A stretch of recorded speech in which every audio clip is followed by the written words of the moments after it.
समालखा से बीजेपी विधायक मनमोहन भड़ाना ने हलके के कई गांवों में धन्यवादी दौरा किया, ग्रामीणों का आभार जताया। इसी कड़ी में दौरे की शुरुआत हलके के गांव हल्दाना के शिव मंदिर प्रांगण से की गई, जहां उन्होंने एक विशाल जनसभा को संबोधित करते हुए चुनाव में एकमुश्त होकर मतदान करने के लिए सभी ग्रामीणों का आभार जताया। इस कार्यक्रम में पहुंचने पर ग्रामीणों ने पुष्प वर्षा कर और पगड़ी पहनाकर विधायक जी का भव्य स्वागत किया। इसी दौरान विधायक मनमोहन भड़ाना ने ग्रामीणों की समस्याएं सुनी और उन्हें जल्द से जल्द पूरा कराने का आश्वासन दिया है। विधायक भड़ाना ने कहा है कि अगर किसी व्यक्ति को कोई भी समस्या है तो वह लिखित रूप में उन्हें शिकायत दे सकते हैं या सीधे उनसे आकर मिल सकते हैं। उनके दरवाजे हलके की जनता के लिए हर वक्त खुले हैं। हमने अपने गाँव में जो गली थी उनको बनवाने की रिक्वेस्ट करी है, उन्होंने उनको बनवाने के लिए संबंधित विभाग को आदेश दे दिया है। दूसरा हमारे गाँव की जो पानी की सप्लाई की वो अधूरी थी, उन्होंने संबंधित अधिकारी को एसडीओ साहब को तुरंत ऑर्डर किया है हेड ऑफिस का एस्टीमेट बनवाने के लिए और तुरंत लगवाने का आदेश दिया जी। और स्कूल हमारे गांव में 8वीं तक का स्कूल है, हमने विधायक साहब को रिक्वेस्ट करी थी हमारा गांव का स्कूल कम से कम 10वीं तक अपग्रेड कराओ, उन्होंने उसको अपग्रेड कराने का पूरा आश्वासन दिया है। तो कितने संतुष्ट हो विधायक के आश्वासन? हम अपने विधायक के आश्वासनों से 100% संतुष्ट है जी। उन्होंने कहा है कि भाजपा सरकार के कार्यकाल में हलके के सभी शिक्षित युवा युवतियों को शिक्षा के आधार पर रोजगार के समान अवसर दिए जाएंगे। वहीं विधायक ने मौके पर मौजूद एसडीओ को गांव की बिजली को दूसरे फीडर पर जोड़ने के निर्देश दिए हैं। ग्रामीणों को पानी की निकासी व पेयजल की समस्या को भी मौके पर समाधान का आश्वासन दिया। बीपीएल बस्ती में सरकार की मुहिम के अंतर्गत जल्द ही पानी, बिजली, सड़क की सुविधा मुहैया कराई जाए, ऐसा आश्वासन दिया गया है। वहीं उन्होंने कहा कि मुझसे ग्रामीणों की बहुत आशा है, सभी की आशाओं पर खरा उतरने के लिए ज्यादा से ज्यादा शिक्षा और रोजगार को लेकर कार्य किए जाएंगे। उन्होंने कहा है कि अभी मुझे 15 से 20 दिन और दीजिए, जिसके बाद सारी समस्याओं का हल कर दिया जाएगा।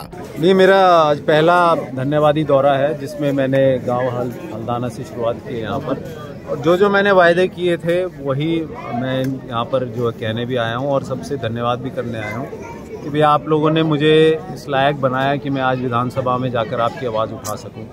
इसके लिए बहुत बहुत धन्यवाद है और एक मान सम्मान जो मुझे मिला है इसके लिए ज़िंदगी भर आभारी रहूँगा इनका। और इसके अलावा मैंने यहाँ पर ये देखने के लिए आया था कि समस्याएं क्या क्या हैं। धन्यवाद भी हो गया, लेकिन आगे क्या 5 साल में क्या काम करने हैं और फिलहाल ऐसे कौन कौन से काम हैं जिन पर काम करने की आवश्यकता है, तो उन सबको बातों को मैंने सुना। सब अधिकारी भी यहाँ मौजूद थे, उनके सामने उनसे बातचीत भी करी, कुछ उन्होंने अपने सुझाव रखे, उन पर जो है काम किया जाएगा।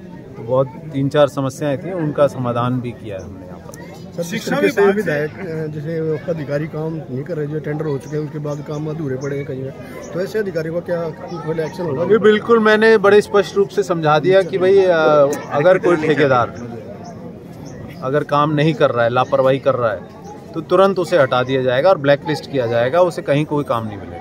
विधायक जी, शिक्षा को लेकर कुछ बच्चे मिले थे आपसे, 9वीं कक्षा तक स्कूल है, उनको दूर जाना पड़ता है, इसके बारे में क्या आप एक्शन लेंगे? इसके बारे में मैंने जैसे जो मैडम आई थी बीओ डिपार्टमेंट से, तो उनसे बात की मैंने, तो ये पता लगा कि भाई 5 किलोमीटर के रेडियस में 2 स्कूल 10th के 12th के नहीं होते हैं। एक प्रावधान है, कोई रूल है हमारे यहाँ पर।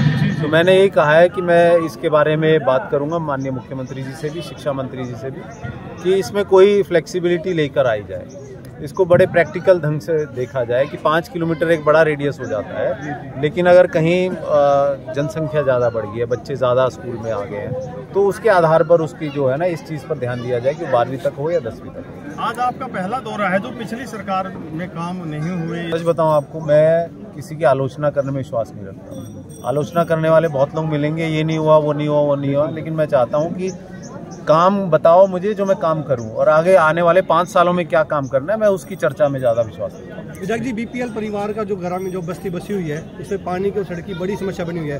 हालांकि सरकार पूरा धरातल पे काम करने की भी कह रही है कि हम बना रहे हैं, कर रहे हैं, उसको लेकर आपकी क्या प्रतिक्रिया? देखिए, ये सवाल आपका जो विधानसभा में भी उठा था जी, कॉलिंग अटेंशन में इस बात का जो है आया था, जिसमें माननीय मुख्यमंत्री जी ने जो जवाब दिया था कि इसमें पिछले 10 सालों में काफ़ी काम भी हुए हैं, पैसे भी लगे पूरे ऑल ओवर हरियाणा में।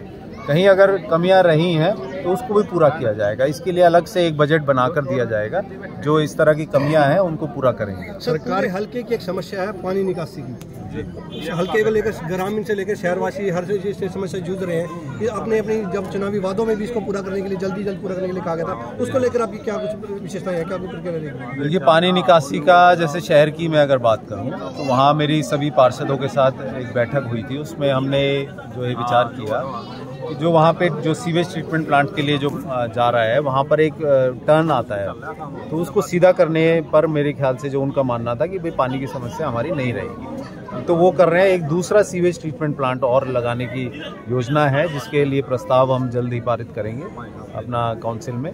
तो उस तरह से एक तो वो समस्या हो जाएगी। गाँवों की अगर मैं बात करूँ तो वहाँ पे झोड़ों की सफाई को लेकर काम करने की आवश्यकता है, वहाँ पे सफाई जारी रहेगी। और कहीं नालियाँ कोई जो गलत ढंग से बनी हुई है, मुझे लगता है कि जब तक आप उसका फ्लो सही नहीं होगा तो पानी निकासी कैसे होगा। तो ये सब फ्लो वाली जितनी भी खराब नालियाँ हैं उनको रिपेयर करके सही तरीके से बनाया जाएगा। ब्यूरो रिपोर्ट, हरियाणा आज।